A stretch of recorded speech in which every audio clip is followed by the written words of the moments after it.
তো বন্ধুরা, আমি আপনাদেরকে কিছু কথা বলতে চাই। তো আপনারা বুঝতেই পারছেন যে আমি কি ব্যাপারে কথা বলবো। আর সত্যি কথা বলতে গেলে আমার নিজের উপরই ঘৃণা হচ্ছে, কিন্তু কি করব, যেহেতু ভুল করেছি তো আপনাদের কাছে ক্ষমা চাইতেই হবে।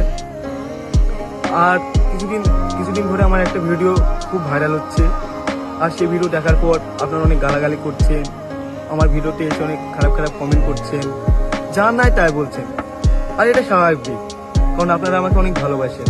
আর এত খারাপ ভিডিও দেখে আপনারা এটা বলবেন।